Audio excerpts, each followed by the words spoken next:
This is 99% Invisible. I'm Roman Mars.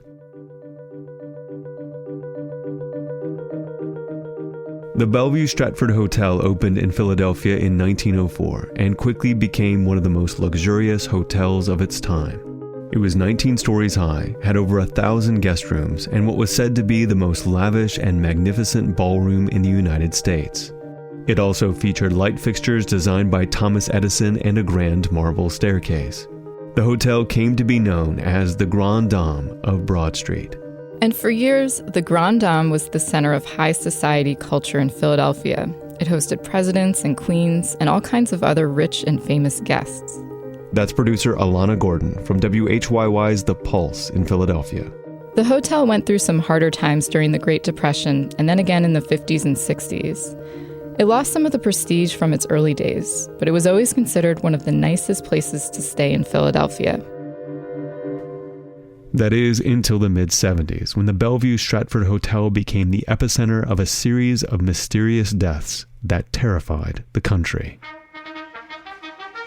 It all started in July of 1976, when more than 2,000 veterans descended on Philadelphia for the convention of the American Legion, a support organization for wartime vets. This statewide convention happened every year, but in 1976 was a really big deal. The time and place of the convention had been chosen to coincide with the 200th anniversary of the Declaration of Independence, signed in Philadelphia in 1776, and the convention would be held in, you guessed it, the Bellevue-Stratford Hotel. The gathering was going to be a big party for the members of the American Legion, a chance for the Legionnaires to celebrate and reminisce. So it's just a big get-together. And then there was a lot of wives and families there at the same time. That's Jasper Stauffer. I am a past department commander of the American Legion. Stauffer drove to the convention from south central Pennsylvania with his wife, and they rode up with another couple, some really close friends of theirs, Charlie Chamberlain and his wife Henrietta. Here's Henrietta, who's now 86, recalling the trip. Well, we were having a good time down there, and everything was going great. The convention ran 4 days, and the whole thing ended with a big parade of Legionnaires through the center of Philadelphia, led by a brass band. When the Saints Go Marching In, that was a real popular song. Henrietta's husband, Charlie, had just been elected commander of his local Legion post, so he was right up front. And they were the one that carried the banner for the parade, and it was wonderful. We had a wonderful time. After the parade, Charlie and Henrietta began the drive back home with Jasper and his wife. And Charlie fell asleep, which was strange. He seldom ever slept in the car. But that year, whenever we got on the turnpike at Brandywine, he went to sleep. He came home and went to bed that night and never got out of bed. I was trying to get him better, but every day he got worse. Charlie's body ached. His temperature kept going up. 104 degrees, 106 degrees. Henrietta took him to the hospital. After taking him in on Wednesday, Thursday they put him under ice, an ice blanket, and then Friday he was dead. From a flu of unknown cause, the doctor said. Charlie Chamberlain was dead at the age of 48. I didn't know what to think. Nobody else knew what to think. That was what was strange about it. It was a total shock for everybody. Jasper Stauffer remembers that it was during Charlie's funeral that he realized his friend's death was part of something bigger. Well, one of the other members of the headquarters staff was there, and he said that the headquarters was getting all kinds of calls from people that has got sick and passed away. Within a week of the convention, Legion headquarters had started getting calls from around the state about members who'd fallen ill. By that following Monday, 9 days after Charlie Chamberlain fell asleep in Stauffer's car, news of this mysterious respiratory illness had spread across Pennsylvania. No one knew what had caused it, but the Legionnaires who were getting sick had been at the Bellevue-Stratford for the convention. Scientists working for the state of Pennsylvania and the federal government are still hard at work this morning trying to determine the cause of the mystery disease that so far has... Health leaders back in Philadelphia soon caught wind that something was up. Dr. Robert Sherrar was director of infectious diseases for the city's health department at the time. All of a sudden, I had 4 lines coming to my office. All 4 lines were lit up at the same time. Someone said there's some sort of an outbreak going on. The death toll logged by the state kept growing. 4 deaths, 11 deaths. They called in federal investigators from the Center for Disease Control and Prevention in Atlanta.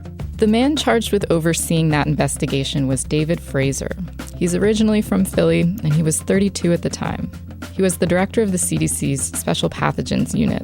I spent a very intense plane ride trying to figure out how would I systematically begin to approach what looked to be a very complicated problem. Within 48 hours of his arrival, the death toll was nearing 20, with dozens more sick.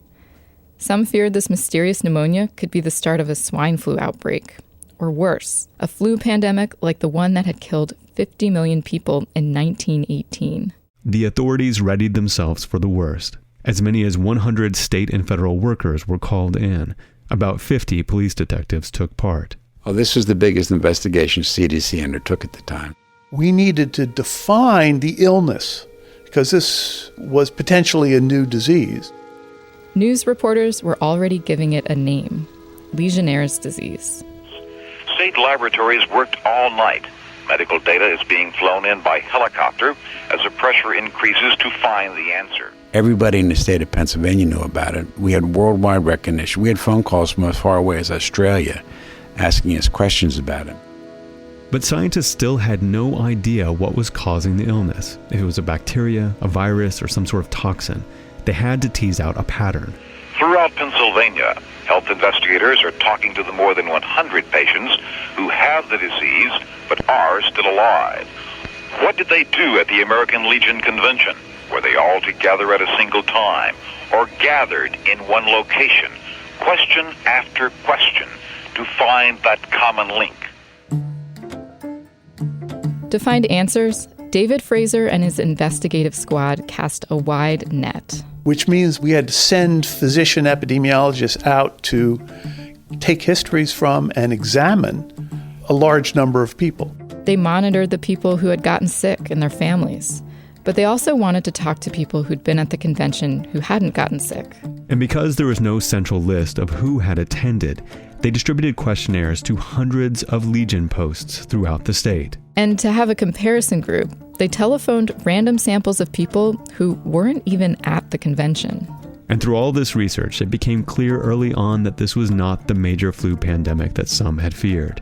The disease seemed confined to the Legionnaires' convention. But still, Fraser remembers public pressure mounting to figure this out. This was a time when certainly infectious diseases were thought to have been largely worked out and controlled. It challenged assumptions. And it increased the fear.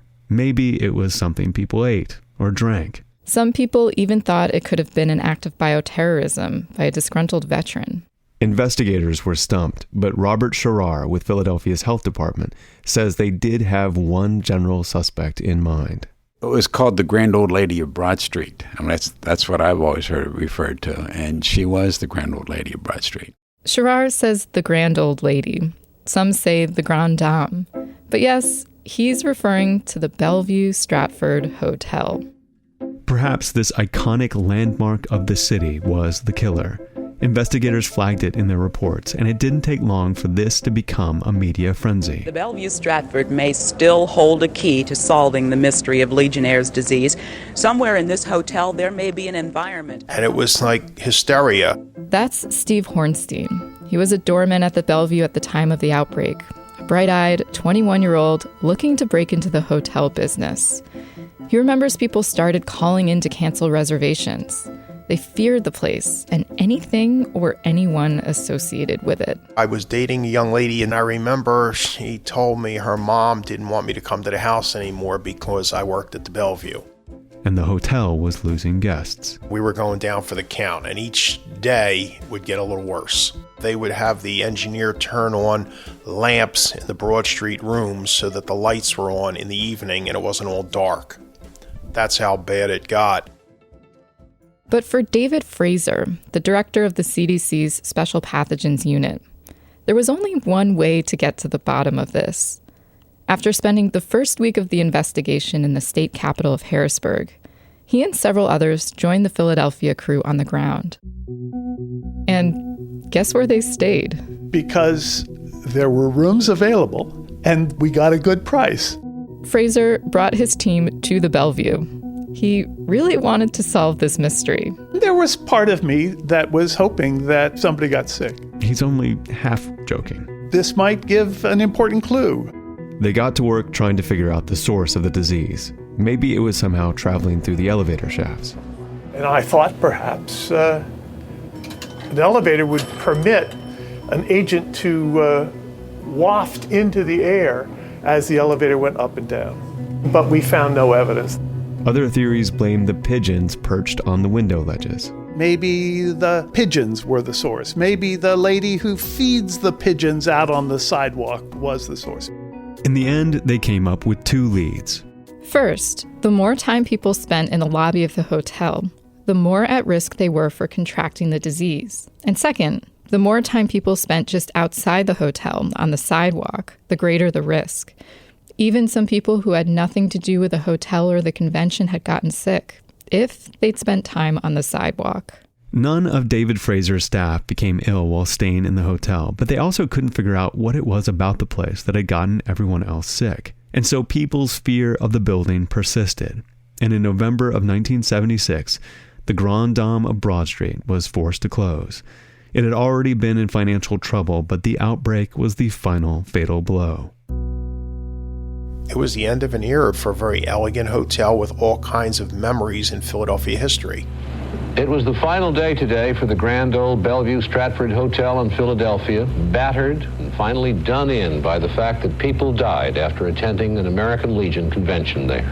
Occupancy used to be... After one final party, Hornstein helped lock the place up. We had put the chains on the door at the front door, and we put it around the grab handles so the doors couldn't open with a padlock. It was like a death sentence. I don't think there'll ever be another hotel that big and bustling like that one was on Broad Street. Back in the CDC labs, scientists continued reviewing samples and running more tests. Weeks went by. It was a very high pressure, very frustrating. David Fraser and his colleagues were eventually called into Congress to account for why they still hadn't solved the mystery. We expected to be raked over the coals for failing to solve an outbreak, and we were raked over the coals. It was a very unpleasant couple of hours. Fraser worried about morale. Some of the CDC scientists had spent years trying to solve other outbreaks with no success. Which I was afraid was going to set in with Legionnaire's disease too. Did you think maybe it would take years? Yes. I'd hope it would only take years.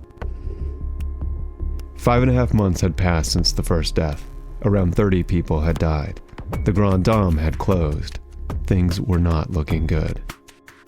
And then finally, the CDC caught a break. A scientist named Joseph McDade was combing through all the biological specimens they'd collected from victims' lungs and re-examining them, looking for something he might have missed. McDade said this process was like looking for a contact lens on the floor of a basketball court. But then, finally, on December 27th, he found that contact lens.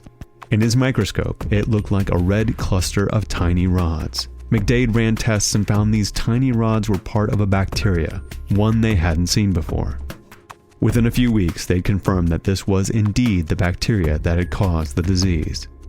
On January 17, 1977, CDC scientists announced their findings with great fanfare. I was so excited. This was such a spectacular, there was a great weight off my shoulders and a great discovery, a very, very special discovery. They called the new bacteria Legionella pneumophila. They had found the fatal bacteria. David Fraser and his colleagues went from being humiliated to congratulated. But wait a minute, where had the bacteria come from? This question wouldn't be answered until a couple years after the bacteria was discovered. David Fraser retraces his steps around the outside of the Bellevue, nearly 40 years after the outbreak. The Grand Hotel was restored and reopened in 1979. He points up to the very top of the building's roof. There are cooling towers, which would operate to eject heat from the hotel. Fraser explains that Legionella bacteria occurs naturally in the environment, which can make it hard to pin down a specific source. But it really likes to grow in warm water, and one ideal environment is the warm water basins in air conditioning systems. And when those systems convert warm water into cold air, they produce a mist as a byproduct. And that mist can come across the edge of the roof and layer down the side of a building. It's one of the curious things about airflow in cities. If that mist carries Legionella bacteria and is inhaled, it can make you sick. That's why people who were right outside the hotel and inside the front lobby were most likely to get infected. Fraser says contaminated mist from the Bellevue's cooling tower would have likely dropped down the side of the hotel, exposing people on the sidewalk. And then So here are some of these utility vents here. it also would have been sucked into a vent near the ground that leads right into the front lobby, exposing people there. The air conditioning system had always been a possible culprit as a breeding ground for the Legionella bacteria, but the CDC couldn't say for sure right away because the Bellevue-Stratford's cooling system had been thoroughly cleaned following the outbreak. By the time the CDC got there to get samples, there was no Legionella bacteria present. But as the years passed, there were more outbreaks of Legionnaires in other places. And in those instances, they were able to confirm that the bacteria had come from the cooling systems. Researchers retroactively linked the bacteria to previously unsolved outbreaks, including a smaller one at the Bellevue a couple years before the '76 Legionnaires' Convention. In the public health community, the story of Legionnaire's disease has turned into a sort of poster child for the power of epidemiology. That shoe leather detective work that's used to map out patterns and understand how diseases move and strike. But unfortunately, the discovery of the disease didn't lead to its demise. The government now has recommendations for how to design and maintain cooling systems, so they're not breeding grounds for Legionella. But even though the disease is treatable, there are still a lot of cases. In 2015, New York had an outbreak that was traced to an old opera house in the Bronx. 12 people died and more than 120 became sick. As for the Bellevue-Stratford, cleaning the cooling tower is now a routine part of the building's maintenance. They also analyze water samples. And during a major restoration in the 80s, the hotel got a completely new heating and cooling system. These days, business is good for the Grand Dame of Broad Street. The hotel, now owned by Hyatt, has been modernized, but it still has that classic feel. Rooms run upwards of $500 a night and feature king-size beds, views of downtown Philly, 42-inch flat-screen TVs, and of course, in the summertime, ice-cold air conditioning.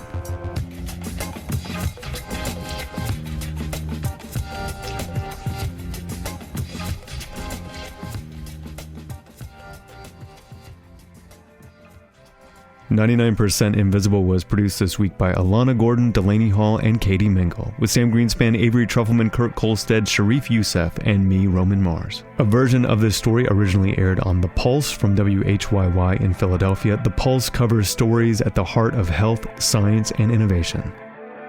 We are a project of 91.7 KALW San Francisco and produced out of the offices of Arcside, the grandest architecture and interiors firm in beautiful downtown Oakland, California. You can find this show and like the show on Facebook. You can follow us all on Twitter and Instagram, but the best way to explore the 99% invisible activity that shapes the design of our world is to click around the hundreds of stories that comprise 99pi.org.